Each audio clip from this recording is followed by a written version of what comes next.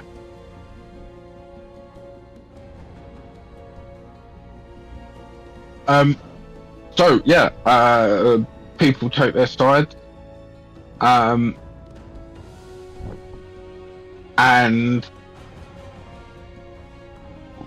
pardon me, Professor Xavier basically gets a phone call from President Kelly.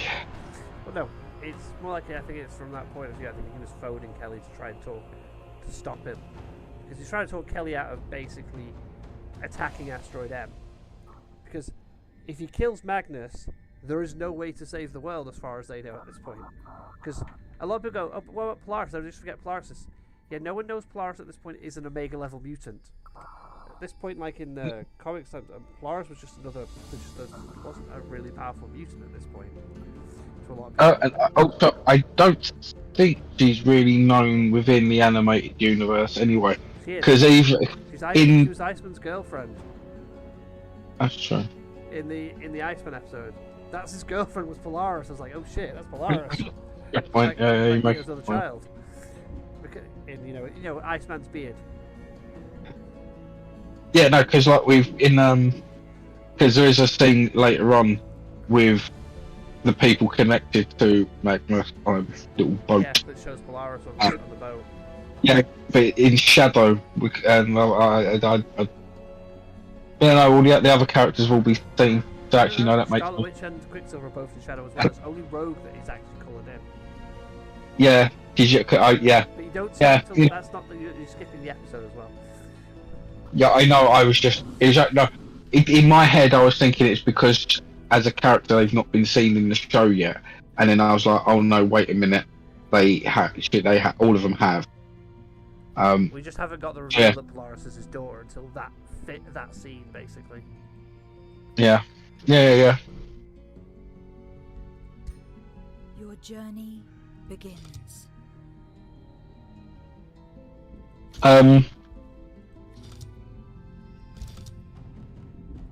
Yeah, we're going back to the episode that we're on at least. Oh yeah, but then we get the amazing. So the first team we get to see that in action is the Gold Team, isn't it? That's going after Bastion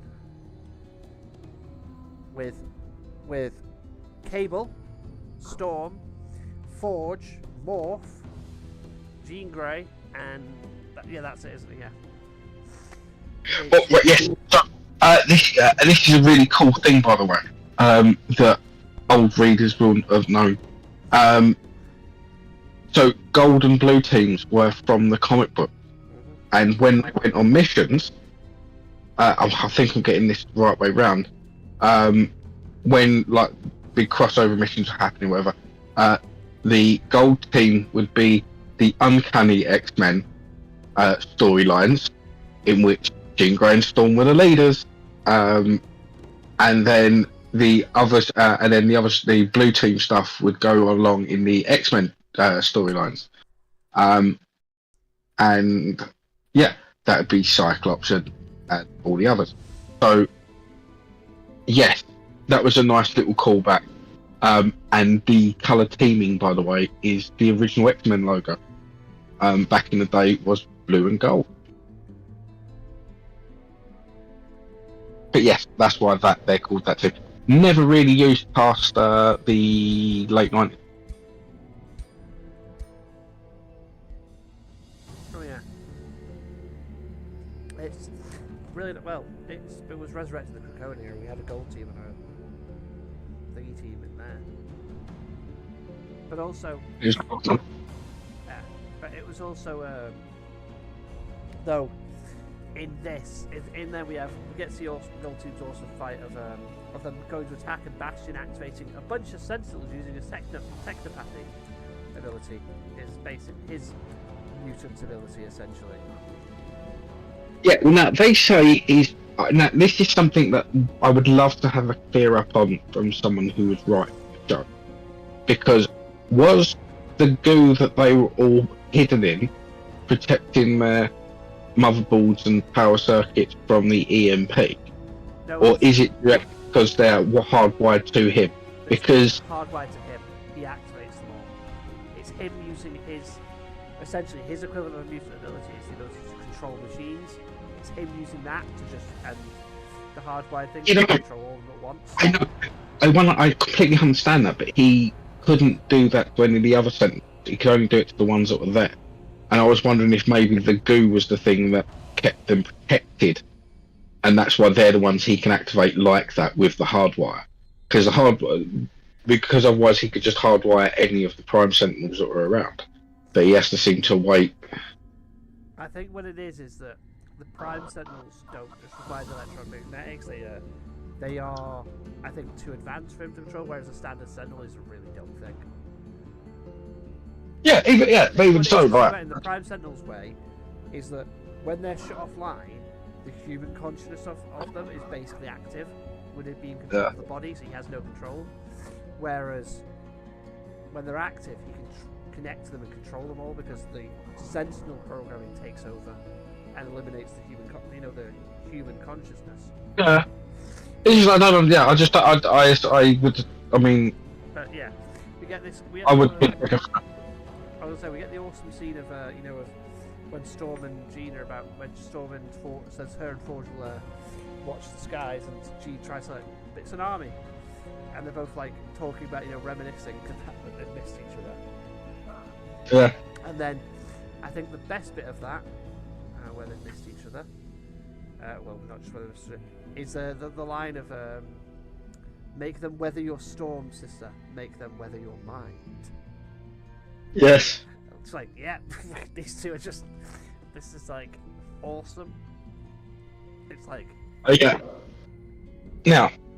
And then I did like this, but this does lead to a fatal error on two idiots' parts, in my opinion. But then we get, as Storm and Forge, deal with the sentinels in the sky. We get, Jean transporting the other three to the ground. To which we get Morph doing the best cameo, I think, one of the best cameos that he's done so far. I think this was the best Morph cameo of the season. Oh yeah. Very good, very hard to top, in my opinion. But then also does, for me, cause one small problem. But carry on. Oh yeah. Well, he morphs into the Hulk, and as you can see from the episode, Jean is the one making him stronger. Because she's throwing him at the Sentinels. That's why he has the blue. Jean was using him as a battering ram. No. So Jean was the one controlling him whilst he was in the air. Yeah. But his strength and making him do the spin. But his strength is the strength that he had. So the thing he about can't. Morph's ability is that the morph we have now is the morph from basically more from one of the other comic universes, where he gets the strength proportionate, like a part, not proportionate of the character, but proportionate of if he was that big. So his muscle mass goes to the level of strength he'd have as that being that big, basically. So he's not as strong as the Hulk, obviously, because the Hulk is infinite strength. The angrier the Hulk gets, the strength he has no upper limit.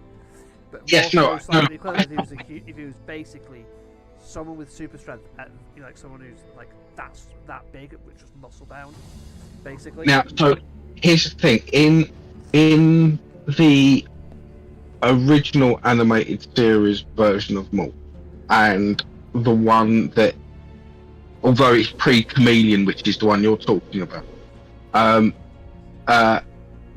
his ability was that, so unlike Mystique, who can copy a person's look, what he can do, which is unique, is copy their power. Now, it is to a limited degree, which is why when people watch physical power, it got to be a physical power, not their not like if their power's like, say for example, Magneto's magnetism, you can't copy that. But for Quicksilver, he can copy his speed because that's a physical part of his, physiology. But he will never be as fast as Quicksilver. No, that's the thing. I swear he did use both Magneto's and Professor Xavier's powers at one point. But anyway, not in the show. He's only ever. It's why when he was Psylocke, he only had the physical swords, not her psychic swords. When he was evil Morph in the original series, he did use their powers. No. If you pay attention to the entire episode, he had a he had a gun and a load of shit to mess with people, a load of tools that Sinister gave him to mess with them. Everything he had was technology. Okay. Yeah, it's one of the But things. anyway. But Morph in the animated series now is a lot stronger than he was in the original. But I also feel like in the original he probably would have been this strong if it wasn't for the fact that he was barely in the show. Because he was that character that kind of got disappeared. I will say one thing about that we missed: the tongue-in-cheek joke of when Rogue's dissing the team, that the writers clearly put in on purpose. Of Morph was barely on the team 30 minutes before we threw him to the curb. Even before the writers got rid of him in the first episode. So, even in the current canon, as of the 9th of May, Morph's abilities include power mimicry. So he actually takes on any mutant power of the mutant he is to an extent. That's probably an updated one for up to date because the Changeling version from that alternate universe was really, really strong. So yeah, Changeling was Changeling is different. So the character we get now is a combination of two different characters. It's very much the Question from DC, who is a mix-up of basically although he is a character. It's hard. But there was originally a character called the Question in Charlton Comics that is technically who the Question is, but the Question who we see that is more actually like a character called Rorschach, who is from the Watchmen, but was technically based on the Question from the Charlton books. Okay. Sorry, I had to mute myself. I was just about to sneeze. No, you actually sneezed and then muted yourself, which I thought was funny. Oh, no. I muted myself on the stream. So yeah, there are points where I may go completely quiet because unfortunately I think my microphone is constantly picking me up and breathing. I apologise if everyone can hear that because unfortunately this is a new microphone. I'm still trying to set all the settings. Morph has always had the ability to power mimic. It was his key differentiation from other characters like Shifter and Mystique. Okay then. What is their origin culture?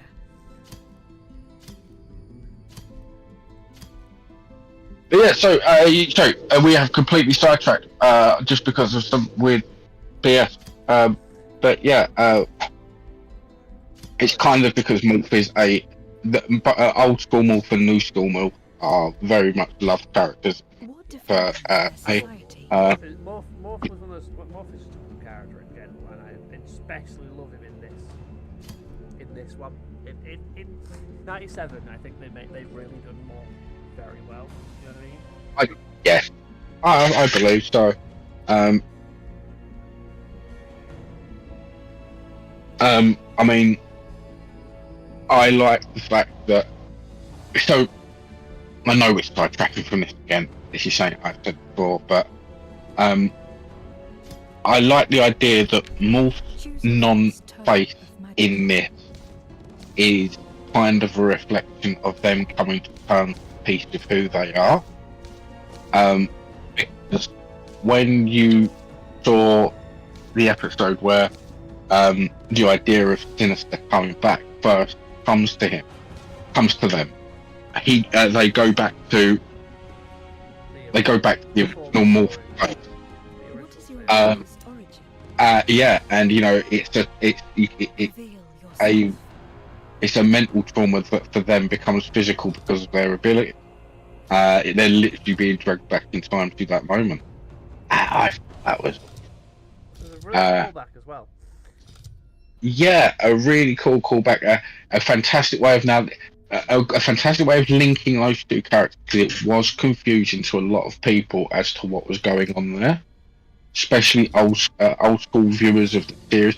Because here's another thing to be said about the X-Men the animated series.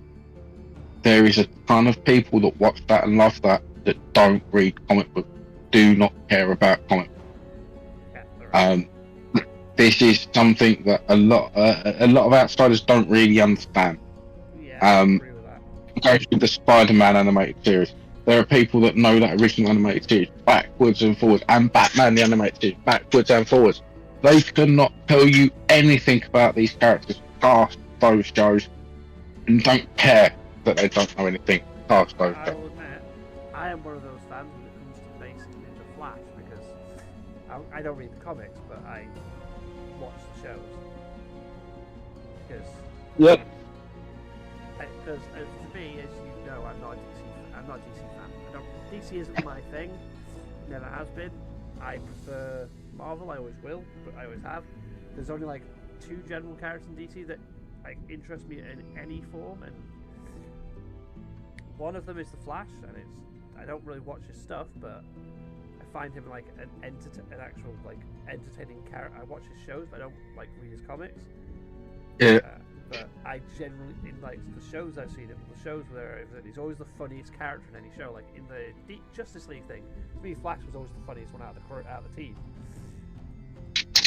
And that's the thing. Flash is just one of those really well characters I don't think I've ever really seen written badly in anything that I've seen the character in, other than, and I think we both will agree on this, Jax. The fucking the film. Zack Snyder's all those, yeah.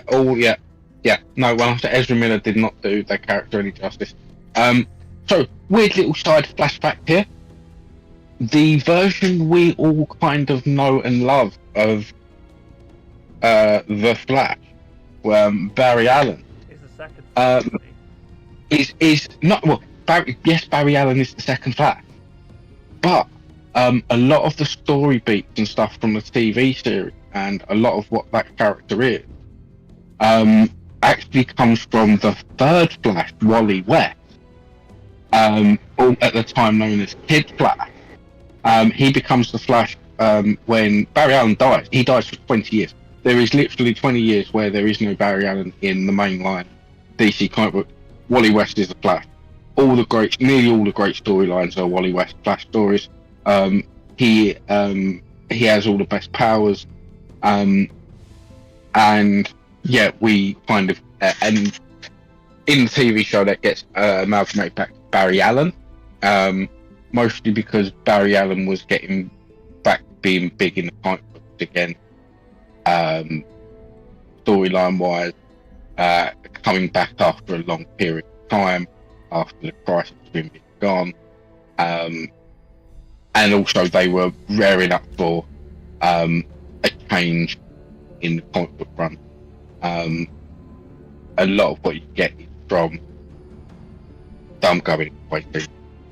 But yeah, it's just really weird actually that what you get from the TV series, the whole lightning rod thing, which I loved in the TV series Flash, is actually a Wally West and his girlfriend. I can't remember her name wrong.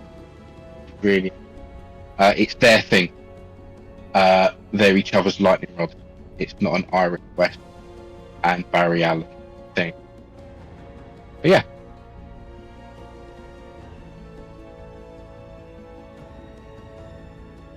Oh yeah, it's then back to the episode. We have the wonderful fight with where Morph's being thrown around by Genio as the Hulk. Nathan just disappears off the woods. Did you notice? Yes. We then have. Oh, I forgot Beast was also with them, isn't he? Beast is with that team. Yep. To which Reese They- comes one of my favourite one-liners in that episode. What's the sound of one hand clapping as he cuts the sentinel's hand off, and then proceeds to slap it with his own hand. And I'm like, yeah, go, Hank. It's just like Hank gets to actually do something for once, other than getting beat up by every character. But yes, while that's going on though, Hank and Morph go do their part of the mission, which is to try and shut down Bastion. Yeah, and we get a brilliant fight between Jean and Sinister, with Sinister just mocking at him, going, I know all your DNA, I know your strengths, weaknesses, I know everything about you. Can we just spend a moment on this fight? One, because of how fantastic the animation is nowadays, but we actually got to see Sinister using some of his more fabulous powers, like Shadow Shift. Yeah, it's like his molecular shifting stuff. We got to see him use his actual stuff. It was so good. It was really seeing him do like all this cool shenanigans and stuff.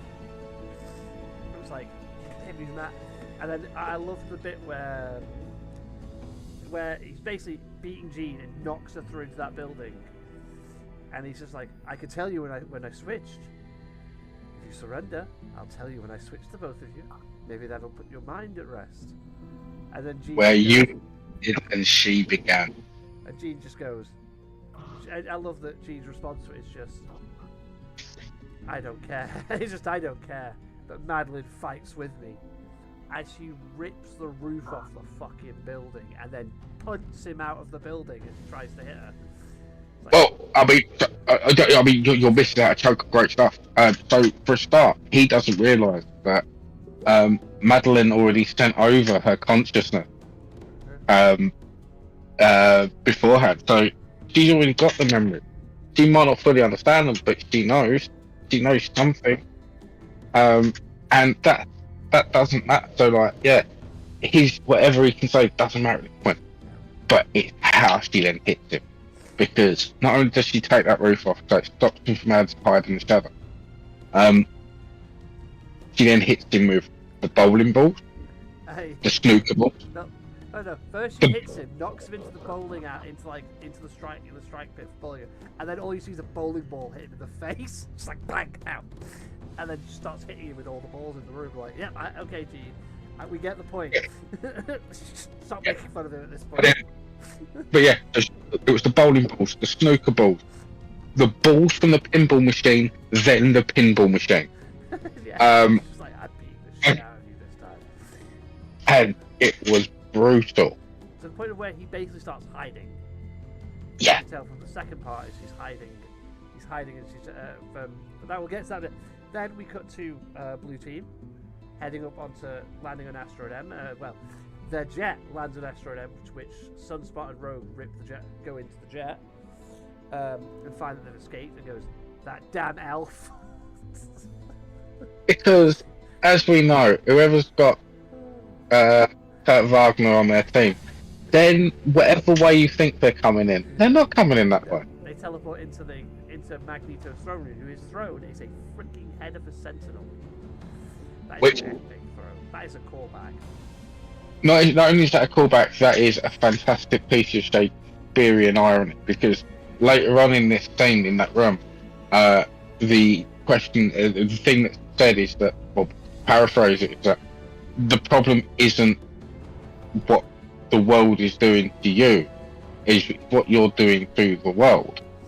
To Magneto, the world's not forcing itself on you. And, his future isn't about rebuilding shit.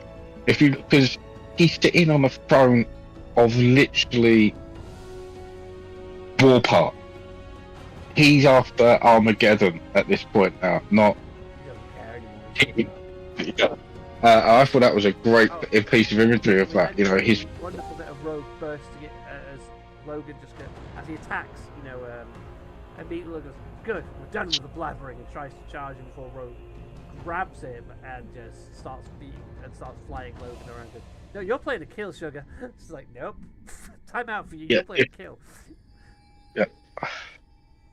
To which we get the epic battle between this team with, as you said, Kurt dodging things and just using, as Magneto tries to throw something, using his powers to dodge it rather than attack.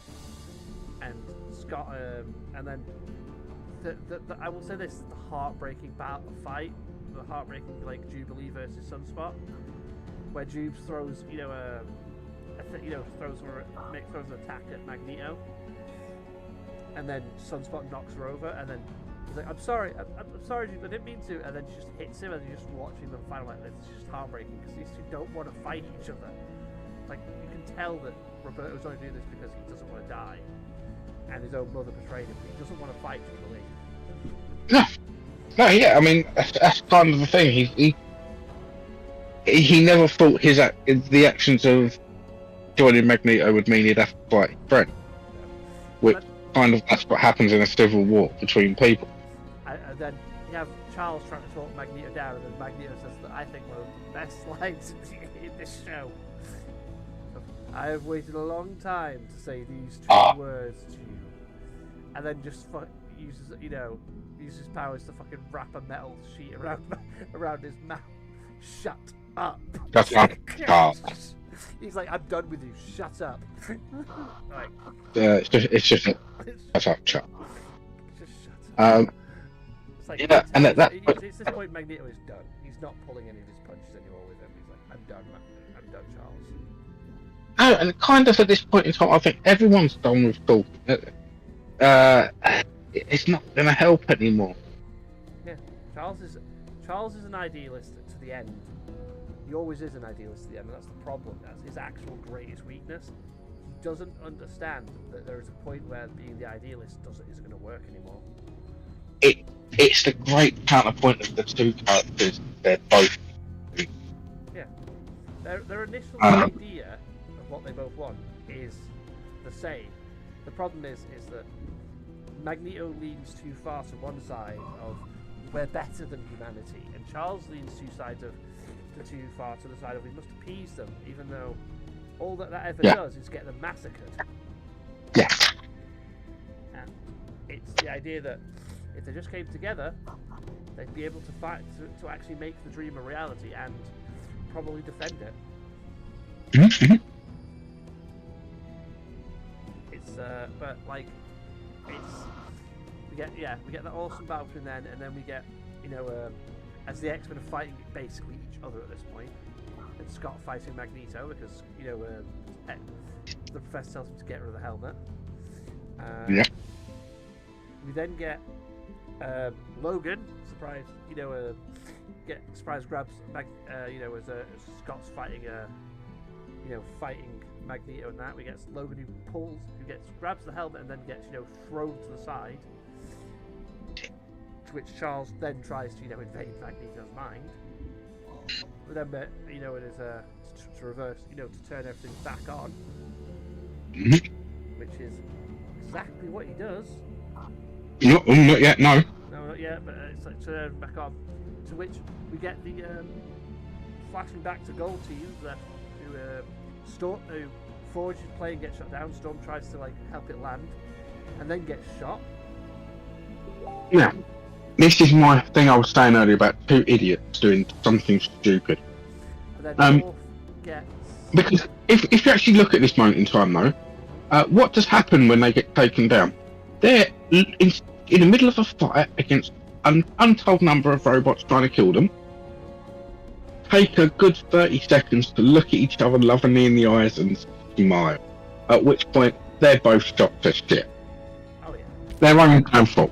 You gotta remember though, it's the bond between those two. But it's like Forge goes down, then Storm goes down. Then we see, as Jean's chasing Sinister, telling him to come out from hiding, and then we go cut to Morph pretending to be Sinister, saying that they've done this. And I love the line. Bastion's line is so good. When he when he just knocks him out, when he just knocks him down.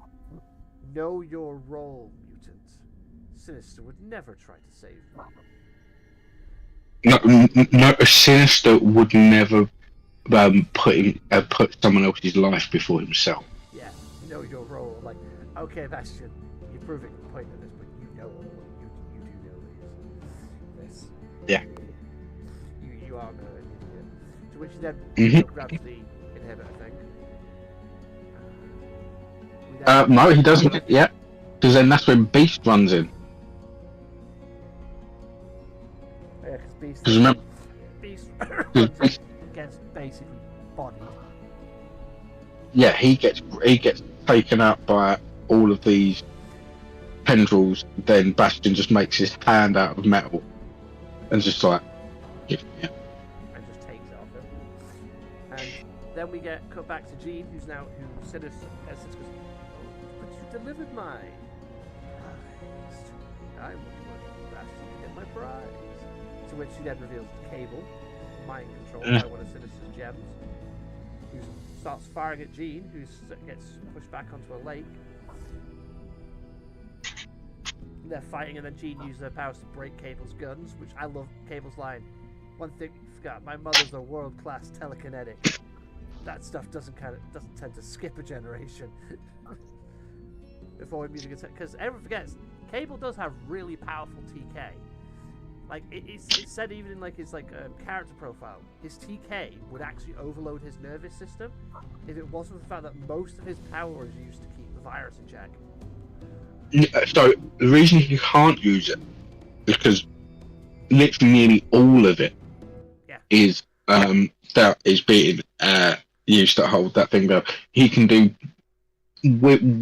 on a good level. He can do basic things like pull an ammo clip off of his belt at distance and maybe guide a knife being thrown or a grenade being thrown. Oh no! About when I was reading like his actual character, like proper official character profile, like for the Marvel official one. It literally straight up says Cable's TK, if it wasn't for his for the majority of his power being used to actually keep the virus in check, would overload and kill him. Yeah, I mean that's why. So he does have. He's a character that I've mentioned him before. He's a character I quite like, and he's almost been completely removed from Marvel history, which is X-Man, which is Cable but without the virus. And he's incredibly powerful, hyper powerful. I think that's kind of one of the reasons why they kind of got rid of him, because he is. Legion's only ever used in certain stories now because Legion is fucking broken. Yeah, same as Franklin Richards and a few others. And even the Phoenix Force itself in Jean Grey. That's why it only ever comes out like it a bit later on. You just spoils for the next episode, but to be fair, anyone who's watched this has probably watched both episodes already, watching to get our opinion on them. But then we get Jean sending a psychic message to Scott, going, calling out to Scott, who then witnesses what he thinks is Jean being killed by Nathan and Sister, and we get then him blasting Xavier to go. Gold team needs more time. It's like, oh wow, Scott is. It's like, okay, Scott. I was not expecting them to go for him blasting Xavier out there. That bit. It was a weird one because at this moment in time, that's I mean, it kind of is the one chance they had both ends to do anything. Like, there's literally nothing they can do, and he only knows one side of that fight. I don't understand why he did what he did.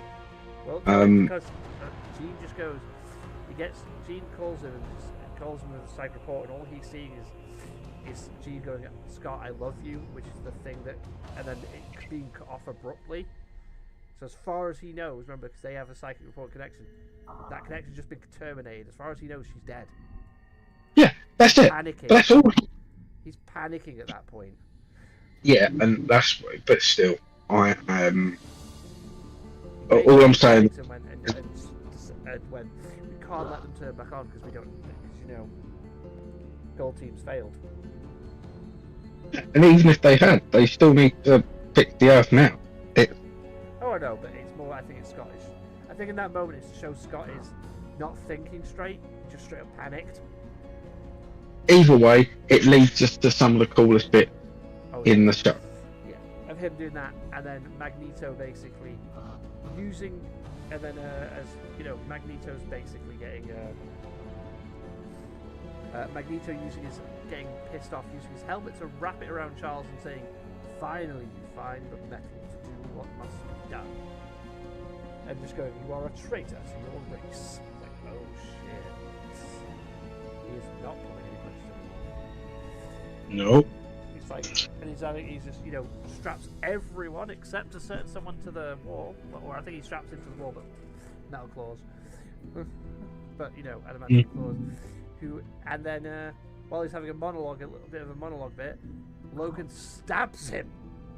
And not only a bit of a monologue, by the way, he's put his own helmet over Charles Xavier's head, like brush.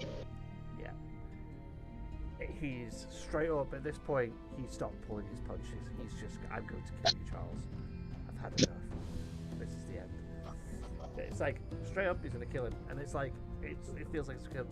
Look, the best bit is the reason why we're close to the fact that Logan gets to stab him. The entire animated series, Logan was basically getting beat up by most humans because he wasn't allowed to use his claws ever in that show, except when he was fighting the Sentinels. It's the only time we got to see Logan use his claws, or when he was threatening someone. Mm-hmm. We got to see Logan not only like in a previous episode fighting Sentinels and use his claws to like chop them to pieces. We just got to see Logan stab a person and have blood on his claws, and I'm like, finally getting Logan. It's finally getting to do some shit. And then we get one of the other horrifying moments in the comics straight after, as Magneto's second act is finally, and we also get the title of this episode. Jax, your quote that you like from these two episodes. Yeah, I've been in many wars, bub, and the brave always die first. Always the first to die. Always the first to die. And it's I'm like, fast. and then it's like, finally this feud is over. To which you just see Wolverine shaking for a second before being picked up, and you can just see his skin erupting all over as we get Wolverine's adamantium ripped out of him. Yeah. We get the actual part from the comics of Magneto tearing the adamantium out of Wolverine, and it's like, oh dear. Seeing the comic, although iconic, does get a lot of hate because of how weird it looked. Because people wanted it to look like shards of metal, and it looks like liquid goop. Now, in animation, I would love to see this live action. It looked fantastic because it's like it'd been like how he does it when you see iron and stuff or whatever other metal he's messing around with, and he pulls them out of the body. It comes out as like a liquid form. It looked great. I was inspired. I thought it was awesome. Oh, I did. I was like, yes. I was like, oh no. And then we get. That is the end of that episode. That is the end of that episode. That episode ends on Logan getting his freaking adamantium torn out of his body. And then we have the beginning of episode 3. Yeah, part 3. Oh. Yeah, we have the beginning of episode 3, in which starts with like really weirdly, we start at a cafe with Charles and Magneto having a chat. We're going back to the first time they met, basically. Yes, and we've seen this place in particular before, in their flashback episode in the original series. Yeah, we did. It's those nice little callbacks to the original series and we get them talking, and then they're talking about about mutants existing, and then I'm a mutant. I have telepathy. I can control that. Also, I can read people's minds. Maybe able to control them. To which we have joked about. Oh yes. We have the. I believe it's true. But I think it's so true that this is the beginning of a relationship of them opening up to each other about who they are. But then the rest of the X-Men series is Making their breakup everyone else's freaking problem. it's It's everyone else's problem. This the breakup. everyone else's problem. Yeah, That's all. That's sorry. It is the fundamental thing of what X-Men is, though. The X-Men comics cartoons is essentially two guys making their breakup everybody else's fucking problem. I am fake. It's a joke. Me. We know it's definitely not that, but it's a joke. It's the funny. It's just the most accurate joke about the way those two are. Because they are the best of friends, and it's the fact that the minute they stop being kind of friends, it's suddenly everyone else's problem in the world. Yeah. But it's them, and then Magnus basically realizing that Charles is lying to him, and realizing this is my mind.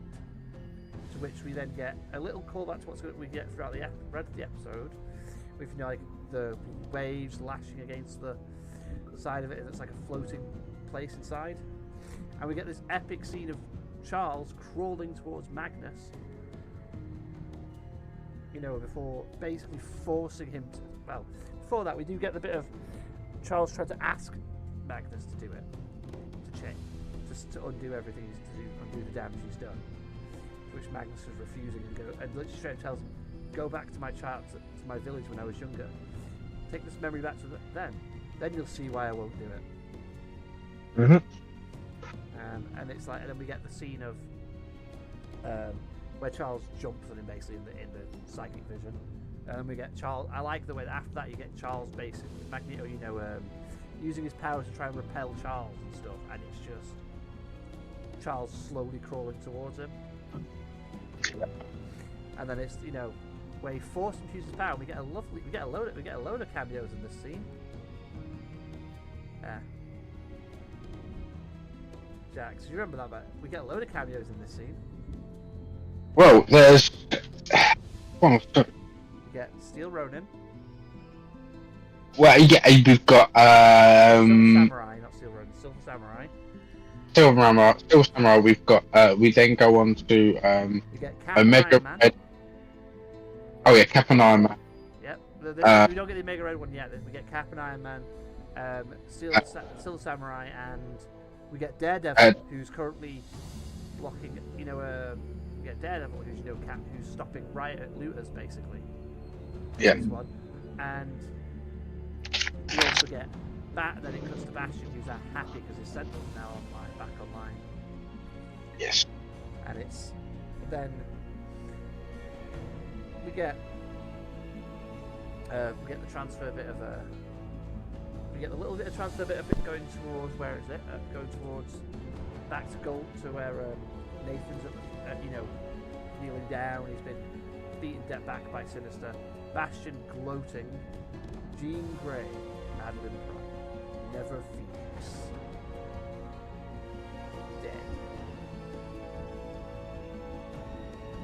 dead. Yes. And we find a little bit more the plan of Sinister and why he was helping Bastion was to get Cable back. Yep, we get Cable back, and also we get the lovely bit of where he brings the rest of the Captain X-Men around to gloat a little bit, to which Hank tries to talk him down, and then he snatches the head, the Neuroizer thing, and Hank's trying to talk him down, and he just shoots Hank, knocks Hank out, to which Aurora tries to talk him down, and he just straight up grabs her throat. He goes, "I didn't ask for this. I'd asked to be born," and just straight up goes, "Nobody asks to be born. That is why we not begrudge them for being." She just straight up tries to appeal to his humanity, which she just tried to appeal to my humanity. Look at me. Which you see it. You notice that Storm has a look of fear on her face when he says that. Yeah, but this also part of the question conversation that comes up here is that where he's like, well, can you imagine if when Charles Xavier, if when my mum came to Charles Xavier and he hadn't tossed me aside, because he's been told a lie his entire life. Yeah. But I tried to get you help from this Xavier, but we know the truth. But actually, when he went there, his mum told him to go do one. Yeah. And then we get the him basically saying he's going to kill Cable, which is why Sinister gets a little mad at him for it. He needs to be made an example, to which we get the water starts bubbling and Cable going, "You guys should have really looked up my mother." It's like, uh-oh. To which we get the return of the Phoenix finally, the Phoenix Force, which is such an epic scene. That bit of just of the. Did you notice that the minute the Phoenix shows up, throws the Prime Sentinels around? Yeah. Did you notice Bastion just tries to run? Uh-huh. He straight up knew he couldn't. That was a losing fight at that point. Oh yeah, he was not a happy bunny, but that was not going to be one. No. He was, and then tries to escape. She grabs him and starts lifting him. The bit I love, the subtle bit though, that when we get that Jean didn't die, that the Phoenix about to return, is when it cuts to a little scene just before when Nathan says that line is. It cuts to the neuralized headband on the ground, and it just starts glowing blue, and you're like, uh-oh. Mm-hmm. And it's just the fact that the Phoenix arrives and literally neuralizes Bastion, and then grabs Sinister, and Sinister's just trying to be that all still trying to be all high and mighty and everything about himself. Yeah. Before she just goes, think about it. He's like, think. And she goes, Sinister, all I do is think. Okay. And Phoenix does is remove all of the stolen mutant DNA from him. Well, that's it's the line she actually uses is remove the waste or something. I'll burn away the insecurities, the waste. Yeah, the waste and the fears, and just takes away all his stolen ability. Yeah. Leaving it. So that helps you stay youthful and relevant. Straight up, you're not relevant anymore. Sinister, go away. And then we get Sinister, is reduced to this old husk of a man. So he goes up to, and I think you know why this is my favorite line. He goes up to Morph, going, "My face, show me my face." And Morph just morphs into it's looking like him going, "Looks the same to me." Yeah. And he goes off and ah!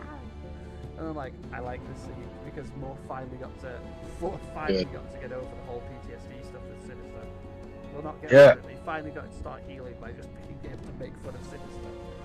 To which we then get Jean, faints.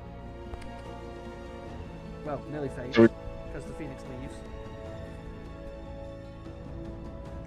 To which we then get Bastion really pissed off about not being able to feel anything. Suddenly, unleashes some sort of wave. That knocks all of them down. Yeah. Knocks them all down. In between this, we have got little scenes where you've got Charles trying to talk to Magnus because it shattered both their minds. It shattered his mind, and he's trying to restore Magnus's mind a little bit. Yes, you have to go back into the mind of Magnus and get him to realise who he is before the fears of his past take over his psyche. He warns Jean at this point just before they all get knocked over. And then Bastion's pissed off. He then straight up rips Cable's arm off and absorbs it, and basically goes, "This is my final form." Because we'll both can admit they did go with Bastion's second thing. It is a full anime thing at that point. I mean, he is something that fights Goku. Goku every Saturday for 6 episodes while Goku powers. Yeah. Up. But it was funny. It was funny, but I will also say on the positive thing, I like that they gave Bastion an actual, power up and stuff, because as we've discussed in my own private earlier, is that the actual storyline of Operation Zero Tolerance is so short, and it's kind of sad because Bastion's this big dumb thing, and then he suddenly just doesn't do anything. Yeah, he's a lapdog with nothing. You get some better stories later on. Yeah. Yeah. But So it's like he got to actually have a decent story. I think when they showed him up, which he goes to, he's basically, you've just doomed the human race. Fine. I'm just going to wipe everything out at the end of what the end of this. definitely understand about the Operation Zero Tolerance storyline comic book is that if it's a fantastic Bobby Drake story, fantastic Iceman story with a espionage counterpoint, really, because he never knows who he can trust, and he's got to get a certain person point with a certain ability, and it's that the X-Men themselves are only in it for like an issue and a half, because they go off and do their own thing in another side issue. The main thing I do know of it is that the main thing I know of it is that it is also the storyline where Jubilee gets kidnapped. Yes. And tortured. Because in the comics, yes. It's Jubilee that's kidnapped and tortured, not Magneto. Yes. Because at that point in the comic book, there is no Magneto, but there is this rather young, silver-haired guy that can control metal called Joseph. Who's a good guy. Magneto is presumed dead. Yeah. And then we get the Bastion heading up to, basically tear down Asteroid M. To which Jean tells the X-Men up there that Bastion's on his way. And we get a shot of Logan lying in a bed with Scott telling him, "Do what you do best and heal. She'll never forgive you if you don't." Yeah. Don't upset. Yeah, don't upset Jean. Like, we get the other moments of we get a little more shots of Charles trying to help Magnus. Yeah. We get, and then as we get Bastion arrives in the station, we get. I think you'll agree with this is one of the best lines of this episode. His name was Gambit. Before smacking him out of the station, remember it. Yeah. And then Rogue just goes to town on him at first. Like, oh shit. Yeah. No. It's once again she has another fantastic fight. They really did do her fight stage well this entire season. But something we should have mentioned proper justice fighting, and you could feel from like the scene itself. You could kind of get a sense of this is some you killed the person you're dead. She will not. But you're dead at this point. We didn't say for the last episode, which kind of was a big giveaway as to what was going to happen a little bit later on, is the costume she's wearing in the last two episodes is the costume she wore as a villain in her flashback episode in the original series, only with Gambit. So yeah. Well, she gave Gambit's cloak in the last episode to Charles. Yes, that's what I mean. That's the only addition to that costume, her basically a villainous costume.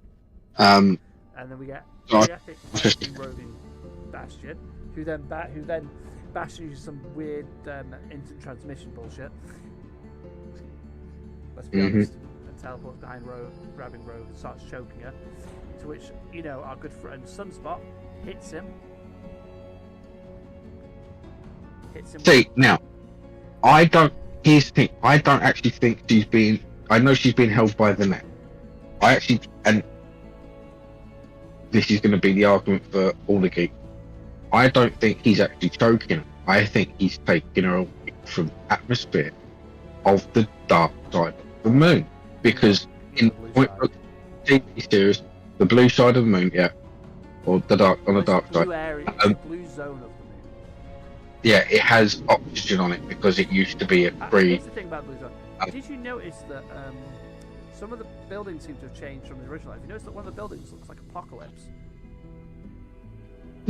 See, I noticed his head, and the head looked like Apocalypse's head.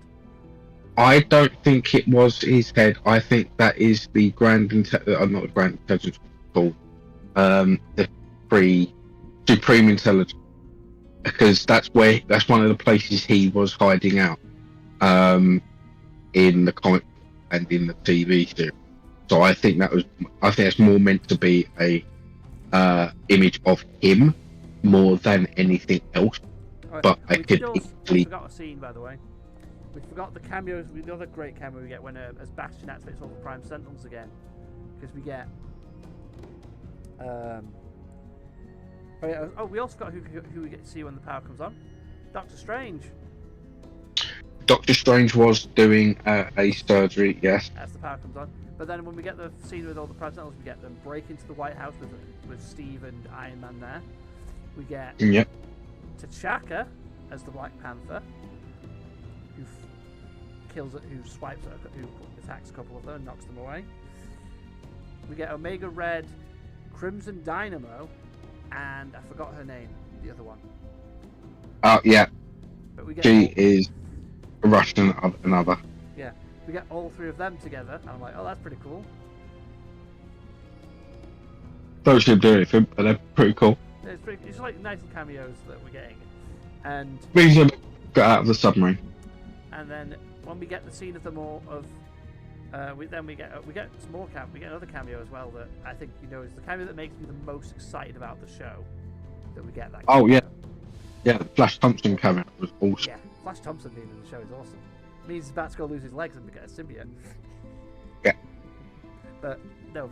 There was a person in it. I can't remember who. I think it was the Kool-Aid Man. Can't remember. But yeah, we get a Daredevil, Doctor Strange. We get all these Sentinels popping around, all these heroes that we've just had cameos. And they fit a lot of cameos into this last episode. They are. I think the reason why I think a lot of these cameos showed up is I think they're like, how about we test the water to see if people would actually want the other shows back, possibly that we did. Well, yes and no. It also puts it into the universe that they have. So I mean, there is one issue with that. Go on. So, Fantastic Four, which is apparently set in the same universe, Yeah. T'Challa's the Black Panther, not T'Chaka. T'Chaka dies in the episode where they meet the Black Panther. And that's set prior to X-Men 97. So I think the establishment is those cartoons aren't in the same universe, but the characters from them are, similar. I think the only two that shared the universe was X-Men and Spider-Man. Yeah, because they were the ones that came out at the same time. And they were the two that actually had a crossover episode between the two of them. Yeah, Fantastic Four. Years earlier. Many years earlier. The only thing that preceded that was the Spider-Man, Spider-Woman TV shows from the 60s and 70s, and the Spider-Man and Friends, which was Spider-Man, Firestar, and Bobby Drake. And I think a Captain America cartoon? It was an Iron Man cartoon with the Iron Man in that episode. No, was Iron Man. Yes, there was, which had some fantastic sequences in it. I keep forgetting that. When I weirdly watched it just recently on Disney Plus. We get those cameos. We then get, them. Cool. And no, the one that was in the same universe as the Fantastic Four, I believe, was Silver Surfer. Although that did come out at the same time as. I think the reason everyone thinks they all crossed over is because of the Spider-Man episode, the last series. Where he summons all the heroes. Because he summons the Fantastic Four, Captain and Iron Man, Storm, and Black Cat. He gets really angry at him. Oh yeah, there's I mean, and there's a couple of other bits there. There's a reason. There's reason. Because the costumes that they brought those characters over into it with, in those episodes, were the ones from the animated shows that were around at the same time. They were all licensed to the same group of people. Yeah. Yeah. There's many reasons for it, but yeah, so because of that, I think everyone just assumed that all of them were in a connected universe. But it's probably no. We just shared the costumes because these were the costume designs at the time for these characters. So we weren't going to just go like an entirely new costume for this one cartoon. I think. is what actually happened Yeah. in my opinion. Your Is what happened. journey Is what happened. I think. begins. But we get those cameos over first. Then we get them fighting Bastion. Mm-hmm. To which they're like we get Sunspot use, and I like it goes Robert DaCosta, disowned heir. To which I like that he just goes, the name's Sunspot. It's got a better flair to it. Yep. It's like I was like, yeah, go ahead, Robert. It's like who then helps him and Roby, and then they end up back on the station fighting. To which we get Cyclops fighting him, and then who's it? Cyclops fighting him, Nightcrawler, doing what you were saying last time, where it was every time Bastion tries to put himself in it, just putting Bastion in the harm's way of every time he tries to make an attack, because he was just using his teleport offensively to teleport Bastion around, so Bastion could dodge Scott and stuff. Yeah. And then fantastic. Scott knocks him down, to which he then uses his things and knocks Scott over. To which, as he's doing that, Jubilee throws the disc finally. She actually learns to do the disc power herself and cuts the weird tentacles that came out of his back off. And then he's like, she goes, it's showtime. He's like, what are you going to do? Throw 4th of July at me? Yeah, funny, I've heard that one before. And then just freaking fucks him up. It does what I think you should be allowed to do with a few spells in D&D. She grabs hold of the guy's face and just keeps eating him up. Everyone forgets, Jubilee and machines don't mix. She's basically the antithesis of Bastion at this point. She's the one that you don't want near Bastion. Every time a machine goes near, it tends to explode. Yeah, and also she's just unleashing tons and tons of plasma bolts into his face all at once. Those lovely little fireworks are really hot. And the mini sun's like blowing up. And he's like they're all going about them being a family. He's like, the family that fights against the future. This isn't a family. It's just going to die together. Just want to point out though, because this is something that I don't think anyone else has mentioned in all this time. The only damage he doesn't repair during that entire fight is the damage Jubilee does to his face. Yep. Everything else he repairs is Jubilee. The damage she fucking does to him. It's like, no, she damaged him. It's like, now you made me mad. But like, it's. It just shows how powerful that character is, and it's completely subtle. Oh yeah, it's like, and then he's like, then let me show you my family as as a sentinel bursts through the roof. Yeah. And then lands on him. Yeah. I love his shocked face when it goes to stand on him. They're like, wait, what? And then And the chest opens to reveal Storm, Jean, Morph, and Morph. Who have you noticed which form he took in that moment to get out of the Sentinel? Yes, Sauron's. Yeah, I was like, oh, we got Sauron reference, and then Beast piloting it, obviously, and she tells Scott that Nathan's fine. Forge is looking after him. Which was what he was doing first place, but lost him. Yeah, he was worried about Nathan, which makes sense because he doesn't. It's the fact that he's only just got to see his son again, hasn't he? So he's like trying to basically. He doesn't want him just to die immediately after. Oh, yeah. Hey son, you're back. Oh, you died. Shit, that was bad. But oh my god, that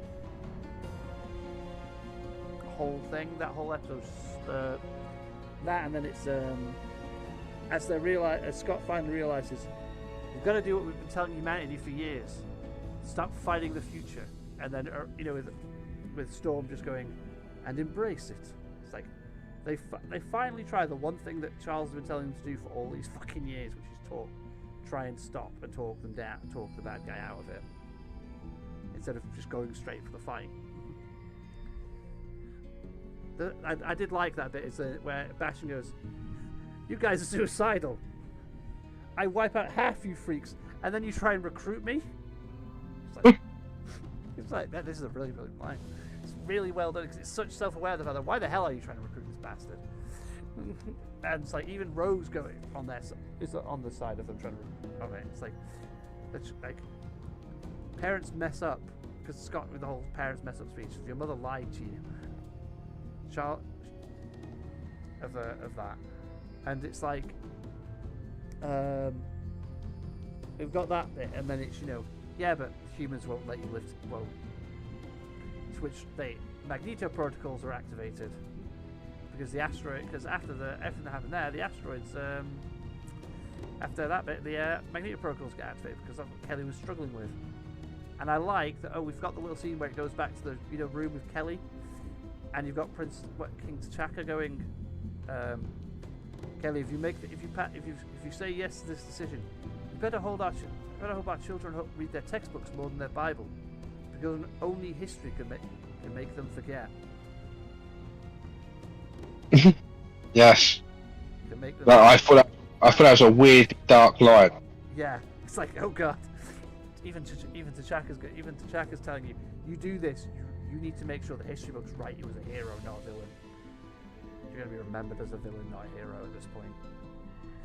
To which they blow up the asteroid M's generator and everything, and the asteroid starts falling out, and we have Tubes we get Morph to hold on, transformed into Mr. Fantastic.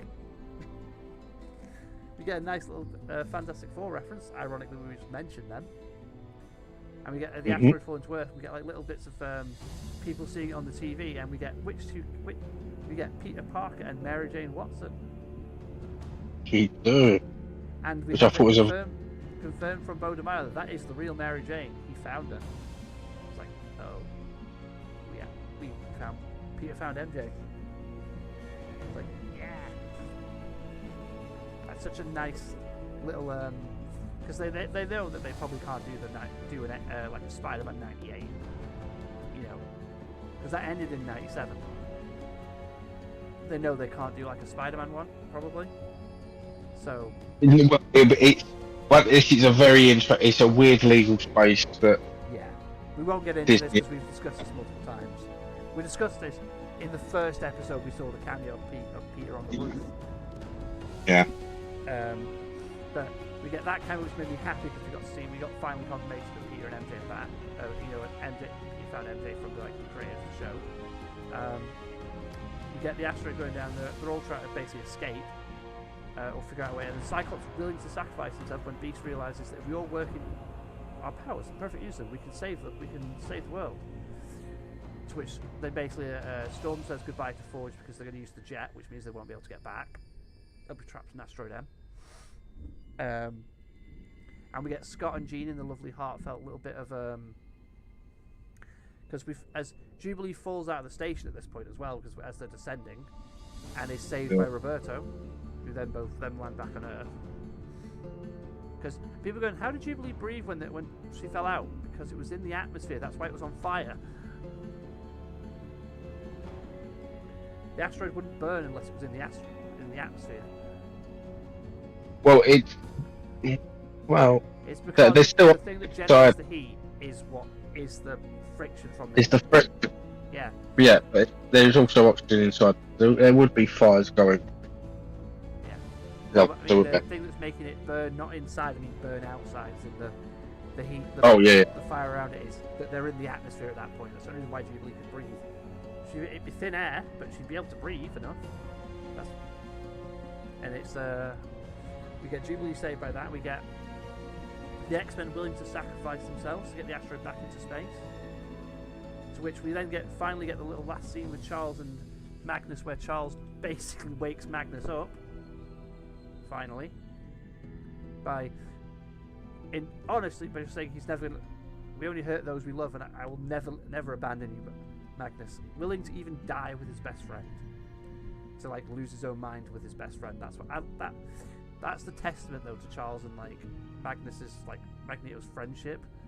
That they may be the worst of enemies at times, but no matter what, neither one of them wants the other one dead. No matter what. Except in the one instance where Magneto did want him dead because he messed with his mind. And it was enough. And it's the two of them being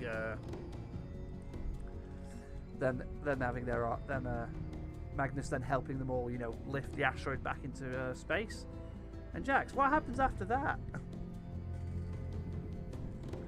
when they save the world. Well, yeah, so they save the world, and then they. Well, it starts off with Rogue in what, weird enough, I thought it was the White Room. I was like, oh shit, this is how we're getting our weird reset. And it wasn't. She was in the desert. Oh, no. Well, you forgot the bit where the asteroid freaking disappears.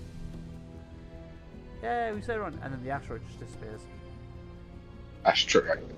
Okay. And then we get it cuts to Forge going. No, because we don't get where they are until after. Remember, we get the asteroid disappears, and then it's like it's been several months since the X-Men disappeared, the spirits of the X-Men, and we get Forge's wall of characters that has Shadowcat on it. By the way, did you notice? Oh, sorry. Yes, you're right. I do forget this because of this is where Bishop turns up again. Yeah, Bishop turns up with Forge, pulls a gun, and he goes. And then we get the first actual utterance of his damn name in canon. By the way, his first name has never been said in the comics ever. No, it hasn't. It actually never has been said in the comics. Forge's first name is only on his biography profile in everything. It's never been uttered in the comic properly. It's never been said. Forge's first name he's never been called Daniel in any comic. It is the actual first utterance of Forge's first name in a canon, in an actual Marvel thing. Because the only time his first name's ever been said is in a video game. On his profile in a video game. It's not actually in the comics. It's his first time it was said. Fair enough, I didn't know that. Yeah. I didn't know that until I found it out. That people put out that he's never been. No one's ever said Daniel before. No one's ever actually. The thing that I did find interesting in that scene was, did you see what it said about Quicksilver and Scarlet Witch? Where it said off-world. And one other person. Who was the other one that said off-world with? Polaris. They're all off-world, and who did we not see? Well, I mean, just weirdly enough, I'm only coming to this now, after what I was saying earlier, because weirdly enough, it just comes to memory now, because I remember just seeing it when I was watching it earlier. Yeah, they're the three that we see blacked out, almost if they're the boat. Yeah, in the boat in the background, we see Rogue as plain as day, and those three blacked out.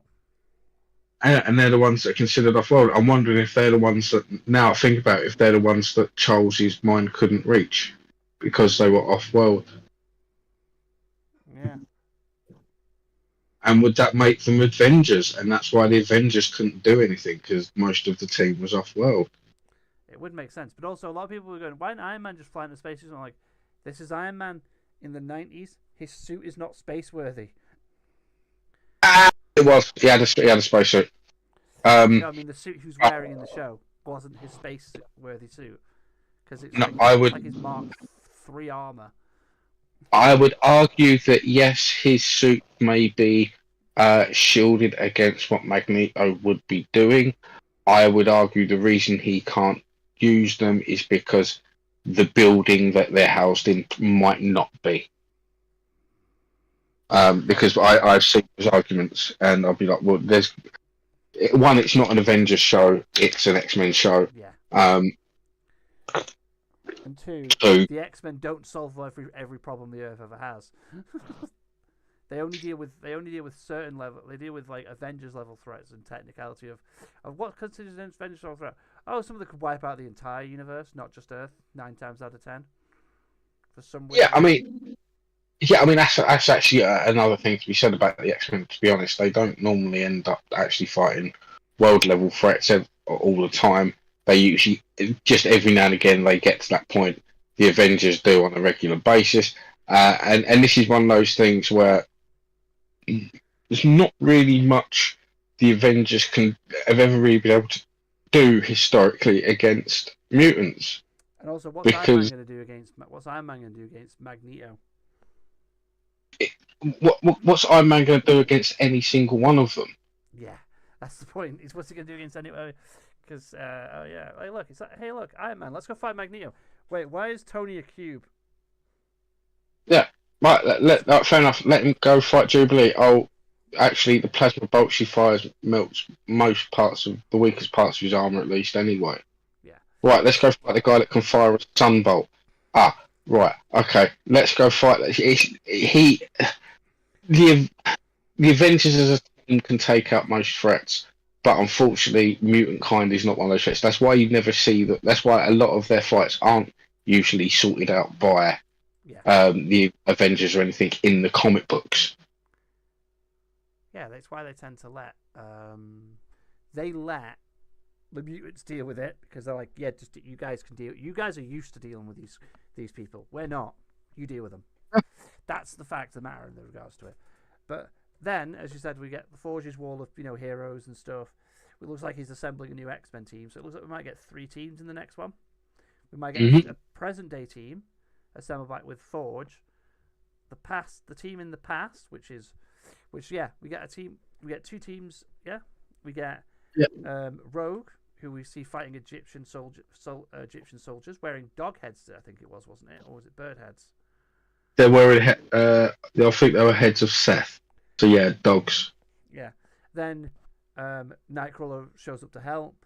They help someone else who's fighting these people, and we get we find out Magneto's there as well, as is Charles and Beast. We then go. Then before we get the end of that bit, we get a. But we get at the end of that bit, we get Charles trying to read the guy's mind, who I think he's unable to, and they go because I think he's unable to read his mind because he asks who he is. I think what he's doing, he's giving him the ability to speak English. Yeah, so they all speak, probably, since that's what everyone speaks. Yeah. But yeah, giving them the ability to understand him. Mm-hmm. And then, as we get the guy's face down, we as the audience full well know who this person is when he pulls that mask down. Yes. So I mean, most of us. That skin, that face, I will say that particular look, although it does look very similar to what a lot of fans of the animated series will know, and a lot of the comic book people will know, the look of that person at that particular time very rarely comes up. Oh yeah. So I could see a lot of people, and even the name really only came up. It doesn't often come up.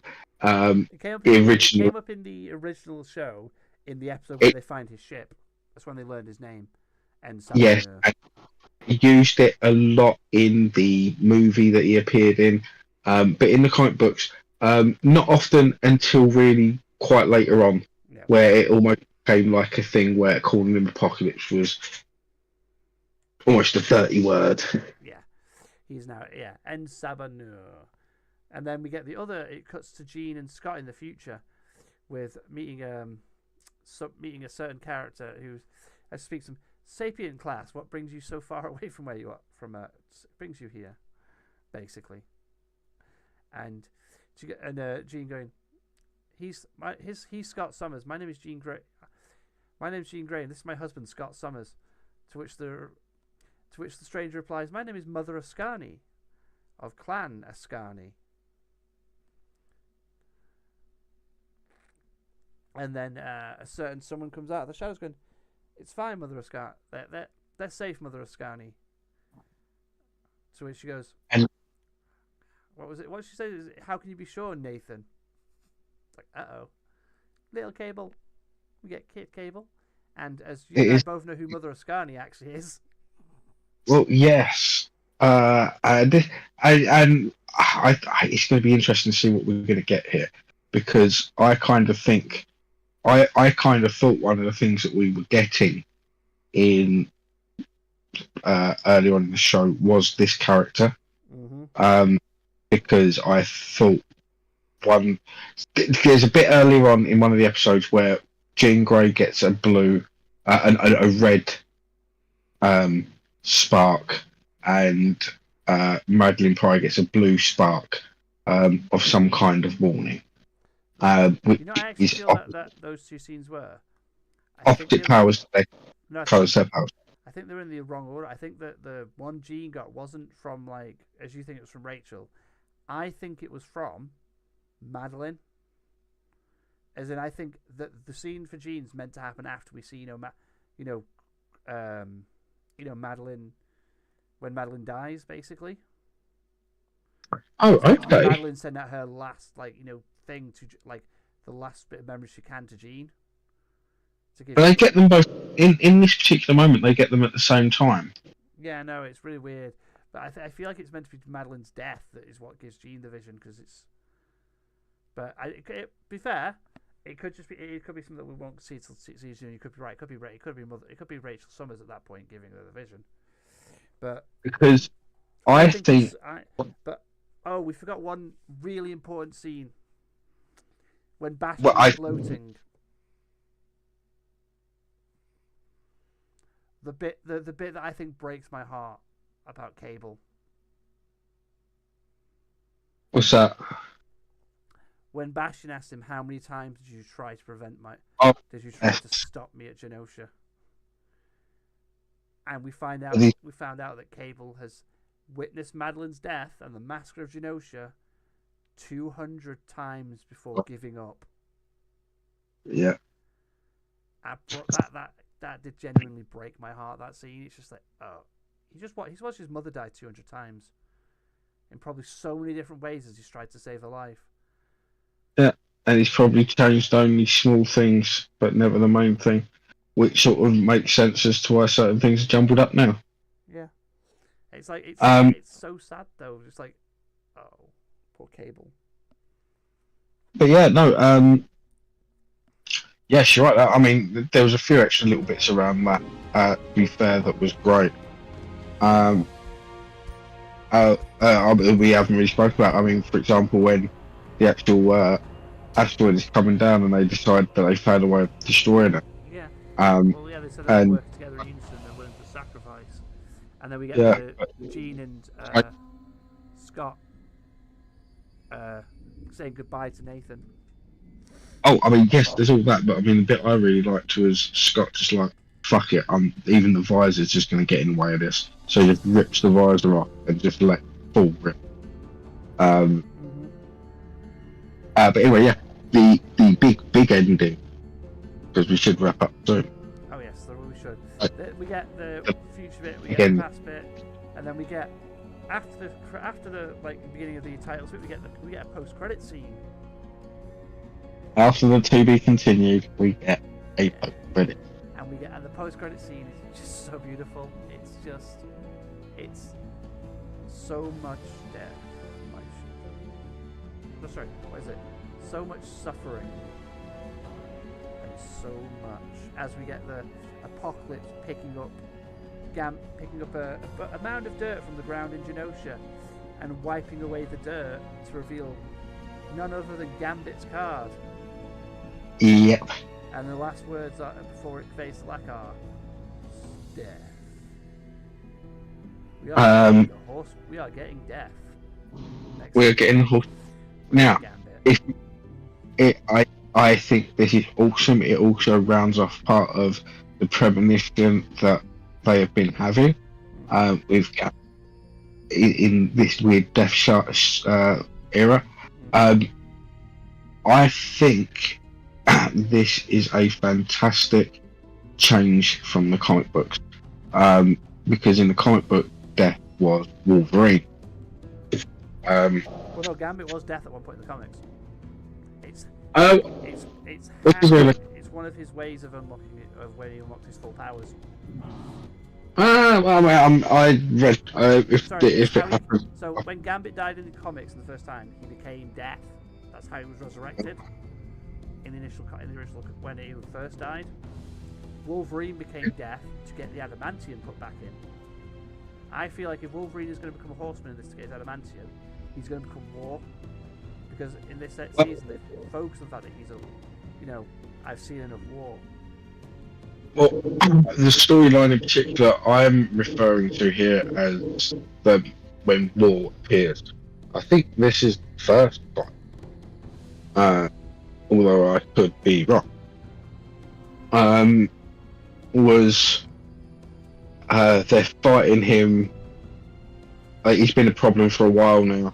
and they're fighting him, and he rips Wolverine to pieces, and Wolverine drops to the floor, and it turns into Astro. And everyone is freaking the fuck out. They take out War, and they take off the helmet of War, and underneath it is Wolverine. And they're like, what the fuck is going on?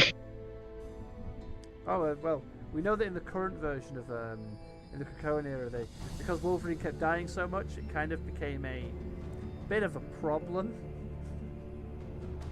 How many Wolverine corpses are out there? And not too many. Why? They keep making robot Wolverines to send at us. Because Wolverine died so many fucking times. Like, well, I see. I don't remember that I don't remember that. But in what because a lot of the Krakoan era, like the main storyline, there's so many side stories off it, and it's part of the X-Force stuff. There's so few ways to try and kill Wolverine. It start getting worrying to bring him back, because one day one of them could just walk back in and go, right. Yeah, with Logan, it's like we have to have all these things in order to make just to make sure 100% we know he's dead. So I remember the one where he gets thrown into the sun, and I'm like, yeah, fair dues. But like, if the rest of the team's just been killed in the explosion, don't bring back a Wolverine, because he'll be walking through the door pissed off. Someone else is broken. Oh. Yep. But yeah, he died that many times during the Krakoan era. I mean,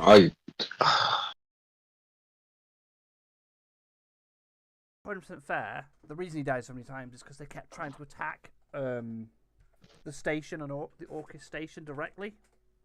Yeah. And unfortunately, they couldn't recover the bodies from that point.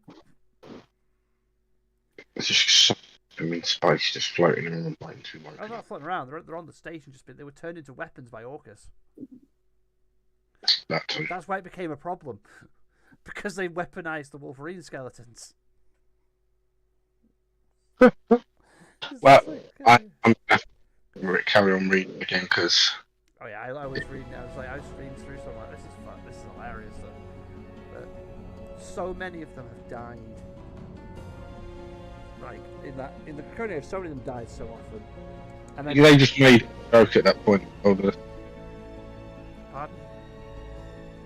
At that point, they did just make the constantly resurrection of character an in-joke. Oh yeah, but they also I do love. So I love that when Scarlet Witch dies, she creates the thingy room. You know, the one that lets them bring all the mutants back that died before Cerebro came online, which is really nice. I love that little storyline, and also an alternative to the Crucible to die. Sure enough. I like that bit. I like that Wanda does that, because it's her way of saying sorry for what she did. For what she did in on M Day. She knows she can never make true amends to the mutants because of what she did, but I like that it's her that does that. As her way of trying to say, I know I fucked up. I'm sorry. Sure enough. Also, anyway. I noticed that Magneto still calls Pietro and Wanda his children.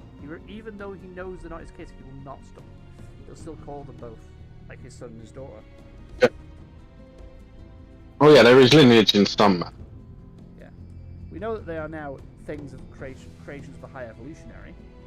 We'll see. We'll see how long. I know. I have a feeling that was done during the period when we can't use the X-Men because Fox own them and we don't want to give them money. Yeah. So we're going to change these guys from mutants to non-mutants. So for now, I feel that's going to get retconned back into those two just mutants again. Yeah. because 100. I think I prefer it when they're just mutants. It's better in my opinion when they're just mutants. But Yeah. I think what I'm going to do on that yawning note, we Yeah. have discussed everything. To be fair, we're going to be back next week. Next week, I think we will try and talk about certain series we were going to talk about, and we only managed to cover the first episode. Because there's a lot that happens in those 40-minute episodes. Or Jack, you want to talk about a certain show that's a little, not controversial, but a show that quite good, and I think pleasantly surprised both of us with the big bad of it in the final. Who's that? In the final episode, where we both thought it was going to be a different character from the original series, and instead it was a completely different character that neither of us predicted. Oh, what, Doctor Who? We can do a Doctor Who one. Yeah, I think we should. Yeah, let's do a Doctor Who one. We'll start from the beginning, because that's a good place to start. Yeah, well, from the beginning of beginning now.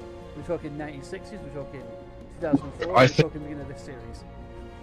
I think we should start from.